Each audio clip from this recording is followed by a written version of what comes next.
Hey everybody, it's me, Asinellus, and welcome back to another video. Welcome back to Reddit. Welcome to r/today I effed up. And today we're returning to the core of this subreddit, to innocent little stories that have some hilarious side effects. And trust me, today's stories are amazing, so I don't want to waste another second, and let's get straight into the video. Today I effed up by becoming an accidental active school shooter. This happened in the outies, basically the 2000s. My relatively small high school held an unexpected live active shooter drill. It was the first time they had done this. I don't know who developed this genius procedure. It actually makes no sense because of how they initiated it. We had once previously practiced what to do in this event maybe a week prior, kinda casually. The teachers were aware of the timing of the drill, but didn't tell us because the trauma would help us react better? No idea. In fact, I remember our teacher, and likely all others, calling in at one point probably to check that everyone was accounted for. However, it so happened that I was kicked out of the class just prior to the announcement. My teacher was pretty flustered after minutes of me being a clown and just yelled at me to get out. But he was super frantic about me getting to the office immediately. Now I understand why. His mistake, but I played my part soon after. On my way to the office, I was taking my time, of course. The lights went out as though a main breaker were flipped. Just the way they all went out immediately. Emergency exit lights came on and the principal came over the intercom telling all teachers some code phrase which basically initiated the lock up, lights out, cower in the corner procedure. I was truly in a what the F state. And here is where I F up. Now I'm the only dummy walking the hallways. Given the layout of this building, when I tell you it was dark, I mean you could hardly see your own hand dark. Even with the small, distant exit emergency light down the hall. And it was completely silent now. It all happened in a matter of seconds.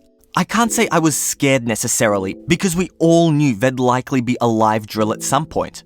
Still, given my aversion to our principal, since I was in trouble a lot and not knowing what to do, I just ran, following the wall with my hand, back to my class and started banging on the door.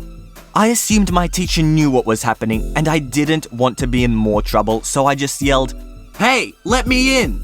The entire class of 20 kids in the dark instantly screamed at the top of their lungs, which then caused the adjacent classroom, who was also in complete darkness, there were no windows on the side of the building, to also start screaming and panicking.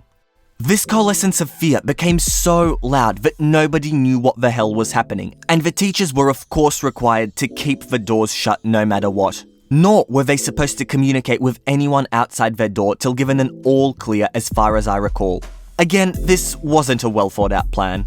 Now, of course, my teacher must have called the office, but the message wasn't relayed properly, and I'll never know what he told them. Because somebody came round the corner and in the loudest voice I had heard in my life said, "Get on the ground!" There was a police officer visiting the school to oversee the drill. So whether he was taking the opportunity to do his part in acting or really thought I somehow picked the worst possible day to commit mass murder, I don't know. He didn't have his gun drawn, just his flashlight. He grabbed me up and took me to the office. The rest was a huge blur, but essentially, I wasn't punished for that. But I got extra-ish for my classroom behavior given the context. There was an assembly held the same day where we were all apologized to for not running this drill knowingly first. Parents were mad, it was a whole thing. I remember doing fire drills back in primary school and they were always pretty well organized.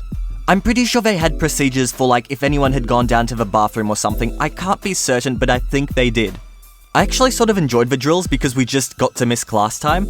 And then once we had some construction work going on, and we did a drill that simulated us having a gas leak, and basically we just walked down to a nearby park and spent half the day there. So yeah, drills are great. Alright guys, I hope you enjoyed that first story. There are plenty more to come, but could you please just take a second to go down and leave a like? This is something that pleases the almighty YouTube algorithm and helps my channel get discovered, but I won't waste another second and let's keep going with the video.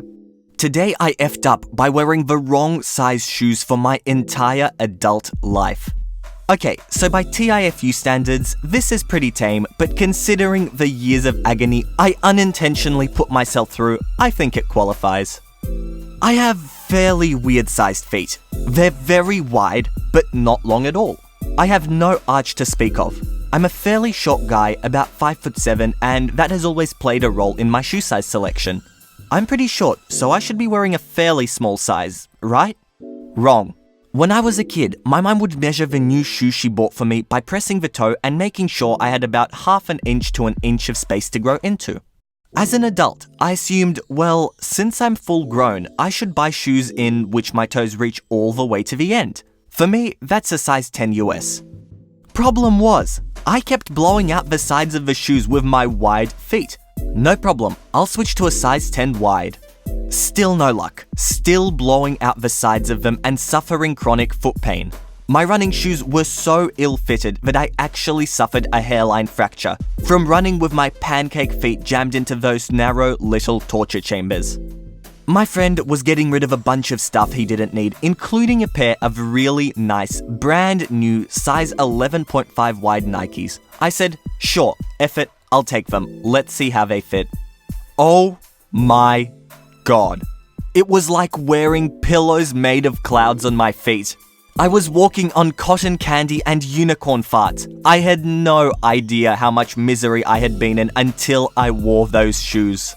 I wonder now if some of my poor life decisions have just been because I was in a bad mood because of so much needless foot pain and I didn't realize it. There's about 3/4 of an inch of room in the toes, but that doesn't bother me at all. Wow, I can relate, my friend. Not with wearing the wrong sized shoe for 20 years, that's a bit far, but I also have really wide feet, and depending on how wide a shoe is made, I can be anywhere from a size 10 to a size 13. And from what I'm reading in the comments, lots of people have this problem, so come on, clothing companies, up your game, we need some consistency here. Today I effed up by convincing my entire apartment building a Velociraptor was on the loose. This F-up happened about 6 years ago, but I still think about it to this day. I was a student studying at a big university that had some large luxury apartment buildings nearby for students to live in after their freshman year. In my building, there were around 400 apartments across 8 floors. I lived in one of these apartments with 3 roommates, modern gym, stainless steel appliances, nice place. The F-up starts with me not wanting to drink my face off for once on a Saturday night and wake up the next morning feeling like a train wreck and instead wanting to have a wholesome night of fun. So instead of going out, I decided to post signs around the building that a dinosaur, specifically a Velociraptor, was on the loose. Harmless, right? I spent some time putting this flyer together. Attention apartment residents, regarding the Velociraptor attack. It has come to our attention that on the 20th of September 2013, an unknown resident of floor 7 was fatally mauled by what we presume to be a Velociraptor, Velociraptor mongoliensis, colloquially known as a raptor. Sightings have also been reported on floors 2, 5, and 8. We offer our condolences to anyone who may have been affected by this tragic occurrence. We urge all residents to be on the lookout for suspicious raptor activity. Things to look for include, but are not limited to, bloodstains, large reptilian tracks, loud reptilian growling and/or hissing, Velociraptor mating call, Velociraptor urine stains and excrement. Please maintain extreme caution at all times. Velociraptors are fearless, deadly creatures. We urge you to ask security for Velociraptor repellent or to report any suspicious activity. Wow, I like the Velociraptor mating call. I'm curious what that would sound like. I figured people would laugh about it. Then I walked down to the apartment building lobby to use their free printing and make about 100 copies. Finally, starting at about 9 p.m, I spent the next 2 hours posting the signs on various doors around the building. For better or worse, it was a Saturday, and people were getting drunk. About halfway through my adventure, as I was getting into the elevator to change floors, I saw a girl dressed to go out, makeup down, on the phone with someone. Tears streaking her mascara as she struggled to convey to someone that there had been a Velociraptor attack and that she didn't know what to do. Me at the time thought it was really funny and kept going, and ultimately, after posting my 100 flyers, I went back to my apartment, watched some TV, and went to bed. That Sunday, I spent most of my time doing homework and not leaving my room. On Monday while in class, my roommate's group text lit up with, "Does anyone know what this is?" It was a pile of 4 notices of lease violation, suggesting someone had caused a disturbance on the property, and that there would be a fine. Me being fairly young, I got spooked, bounced from class and biked to my apartment to take care of it. I grabbed the notices and went to the leasing office. I'll shorten it immensely, but the conversation can be summarized as such. "Hi, I got these notices at my apartment today about causing a disturbance. I was wondering what it's about." "Oh, so it's you." And he calls out to someone outside of his office, "Get in here." And the other apartment agent, "It's the dinosaur boy."